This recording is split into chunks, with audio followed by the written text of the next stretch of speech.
L'eau est indispensable à chacun d'entre nous. C'est la molécule même de la vie. Sans eau, on ne peut survivre au-delà de quelques jours. L'eau joue donc un rôle essentiel sur la Terre. Or, on commence à mieux mesurer qu'elle pourrait manquer d'ici une vingtaine d'années à cause de la croissance démographique, mais aussi à cause de la pollution, du gaspillage, c'est-à-dire cette habitude à considérer l'eau comme un bien inépuisable. Si 71% de notre Terre est faite d'eau, 97,4% de cette eau est salée et forme les océans. Reste donc 2,6% d'eau douce. Cette eau douce est formée en majorité par les glaciers des montagnes et les glaces de l'Arctique et de l'Antarctique. Le reste provient des eaux souterraines, c'est-à-dire les nappes phréatiques, et des lacs, des rivières et des fleuves. 2,6% d'eau douce sur la Terre, donc c'est une ressource rare. Elle est renouvelable parce qu'elle est formée par le cycle de l'évaporation, nuages, pluie et neige. La quantité disponible est donc constante, c'est d'ailleurs toujours la même depuis la préhistoire, mais la population mondiale, elle, ne cesse de croître depuis à peu près 200 ans. 1 milliard d'habitants en 1800, 6 milliards en 2001. Alors pour la Banque mondiale, sur ces 6 milliards, 1,5 milliard d'habitants n'ont pas d'accès à l'eau potable et 400 millions survivent en zone de pénurie. Alors faisons un peu de prospective jusque vers 2025. Pour des pays comme la Russie, le Canada, la majeure partie de l'Amérique du Sud et de l'Afrique subsaharienne, qui disposent d'importantes réserves en eau, on ne relève pas de risque de pénurie. Ces pays utiliseront moins de 20% de leurs ressources disponibles en eau douce. Dans la majeure partie de l'Europe centrale et orientale, certaines régions des États-Unis, de l'Inde ou de la Chine, il y a risque de concurrence entre les divers usages, car l'eau sera utilisée entre 20 et 40% des ressources disponibles. Au-delà de 40%, les risques de pénurie sont élevés pour l'Afrique du Nord, le Moyen-Orient, l'Asie centrale, le sud de l'Inde, la Chine du Nord et l'ouest des États-Unis. Car là, les populations utiliseront l'eau à un rythme plus rapide que le taux naturel de renouvellement. La principale cause de ces pénuries vers 2025, ce stress hydrique, comme le nomment les experts, c'est l'accroissement démographique, puisque entre 2000 et 2025, la population mondiale devrait passer de 6 à 8 milliards d'habitants. Cela donc devrait aggraver l'inégale répartition des ressources en eau, les conflits entre les usages et altérer la qualité même de l'eau. D'où les risques de tensions, voire de conflits, car la plupart des fleuves se partagent entre plusieurs pays. C'est le cas du Danube en Europe, par exemple, qui est commun à 8 pays, ou bien le bassin du Nil en Afrique, qui traverse 8 pays avant d'atteindre l'Égypte, ou bien encore le Mékong en Asie du Sud-Est, qui traverse 6 pays avant d'atteindre la mer de Chine. Alors il y a quelques 200 bassins fluviaux de ce type dans le monde, et seulement un tiers de ces fleuves sont gérés par des traités, et seuls quelques-uns ont un statut international, tel d'ailleurs justement le Danube. Eh bien ce n'est pas le cas de l'Euphrate, où la situation est tendue entre la Turquie, la Syrie et l'Irak. La Turquie en effet a construit depuis 1980 plusieurs barrages sur l'Euphrate, réduisant ainsi les débits d'eau en aval, c'est-à-dire en Syrie et en Irak.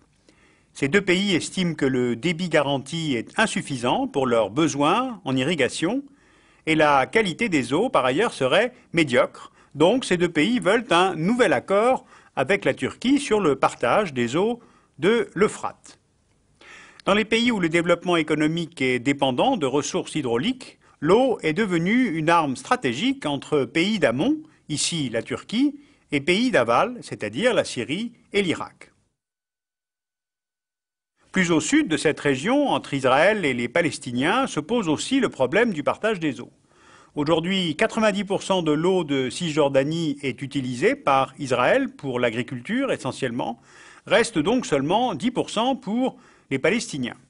Or, les accords d'Oslo reconnaissaient le droit des Palestiniens à l'eau, mais les négociations pour rééquilibrer ce partage de l'eau n'ont pas encore abouti.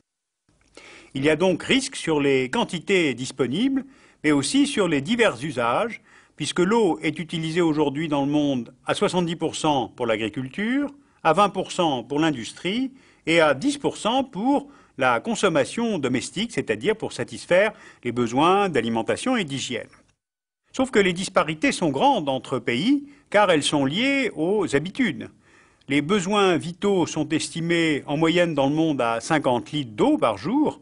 Or, la consommation dépasse les 200 litres en Europe et les 500 litres en Australie ou aux États-Unis. Le problème, c'est qu'en 2025, la population mondiale sera à 60% urbaine. Et sur les 30 mégalopoles de plus de 8 millions d'habitants, 26 seront situés dans des pays en développement. Donc il faudra alimenter ces villes en eau potable, dont la consommation devrait augmenter de 40% par rapport à aujourd'hui.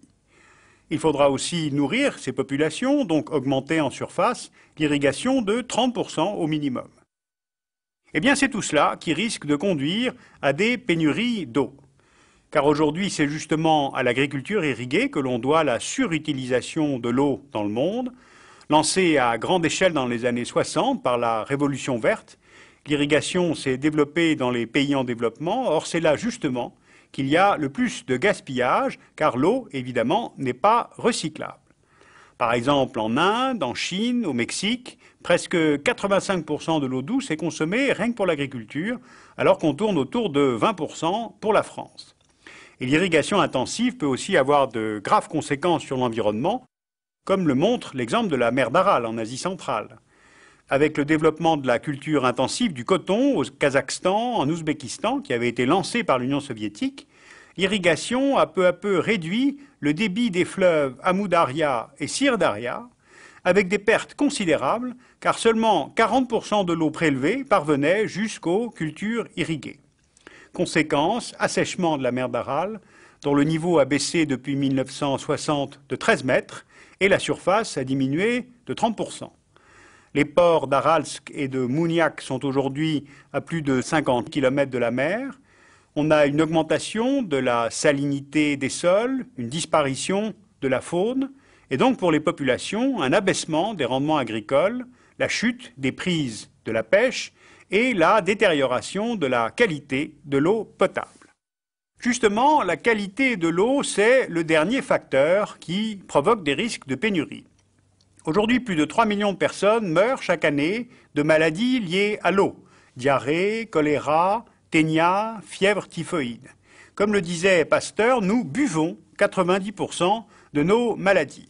Donc si je résume cette prospective, on voit que l'eau peut être de plus en plus de mauvaise qualité, une richesse inégalement répartie dans le monde, qu'il y a des conflits pour son usage et que l'on va, dans certaines régions du monde, vers de véritables pénuries. Alors que faire? Eh bien, en résumé, il faut modifier les pratiques agricoles, il faut réduire les fuites, aussi bien dans les réseaux de villes que dans les réseaux d'irrigation. Il va falloir prendre de plus en plus en compte le changement climatique. Un réchauffement entre 1 et 3 degrés d'ici 2100 aura des répercussions partout, mais surtout sur les ressources en eau, dans les régions arides comme la Méditerranée, l'Afrique du Nord, le Sahel. Et puis le problème est de savoir si l'eau doit avoir un prix mondial lié à un marché, comme les autres ressources naturelles, ou si elle doit demeurer un bien public, comme une source de vie, accompagnée par un droit fondamental d'accès à l'eau. Mais alors, dans ce cas-là, comment couvrir le coût des infrastructures pour conduire l'eau jusqu'au consommateur? Eh bien, on le comprend par ce résumé, lutter pour l'eau, lutter contre la faim seront de plus en plus des combats liés en fait au maintien de la paix dans le monde.